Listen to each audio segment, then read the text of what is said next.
science confirms that humans can absorb energy from others, and this many times is called draining emotional energy. Psychic energy, terms used to describe the substance or essence that psychic vampires take or receive from others, include energy or the key force, the life force, the vitality. And you have that a lot of times with, like, for example, teachers and students, or an abbot and the monks, or the abbess and the nuns, or a boss and the employee, even in family members. Now, American author Albert Bernstein uses the phrase emotional vampire for people with various personality disorders who are often considered to drain emotional energy from others. Now, the term energy vampire, also used metaphorically to refer to people whose influence leaves a person feeling exhausted, unfocused, depressed, without ascribing the phenomenon to psychic interference. Dion Fortune wrote of psychic parasitism in relation to vampirism as early as 1930 in her book Psychic Self-Defense. Kindly support my Patreon account since YouTube has again demonetized my YouTube channel.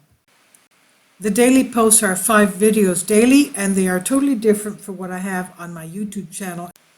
Thank you so much for your support and that you find all my content so interesting. You'll find the Patreon account details in the description box below. Fortune considered psychic vampirism a combination of psychic and psychological pathology, and distinguished between what she considered to be true psychic vampirism and mental conditions that produce similar symptoms. And for the latter, she named folie à deux, a similar phenomenon. The term psychic vampire was popularized in the 1960s by Anton LaVey, and writing the book of Satanic Bibles, claiming to coin them. Now, concerning, this is actually games people play that does exist, unfortunately. Have you ever met a person and felt a bad vibration as if they were absorbing your energy? Everything is energy, as one of the main axioms of science, and human beings are not excluded from its transformation. Of course, the opposite happens too if you're in a positive environment with a person that really makes you feel good.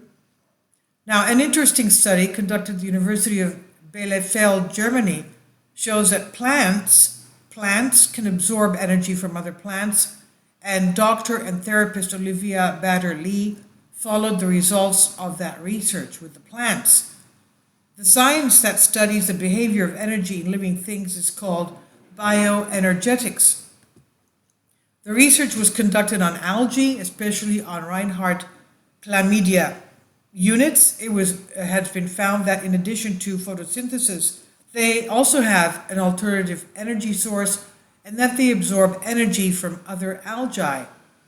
This research is due to the German biologist Olaf Kruse, and her findings have been reported on naturesite.com.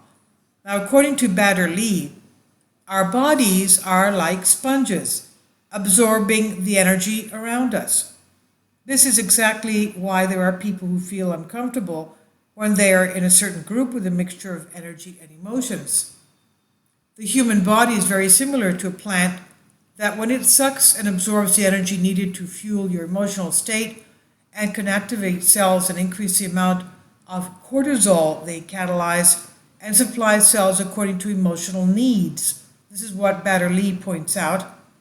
This is why many people can change their mood, which leads to being nervous, stressed, angry, anxious, sad, but also happy, optimistic, and smiling. Bader-Lee says that over the centuries, man has lost that connection to nature where energy exchange could bring enormous benefits to humanity. After all, spirit is energy, and what we call supernatural is nothing more than the manifestation of different energy sources in the world. This was known to ancient civilizations on every continent, but science has decided to ignore it, and only a few scientists dare to address these issues for fear of criticism and rejection by the scientific community. I'll leave links below for you for this. Please leave your comments and thank you for your support.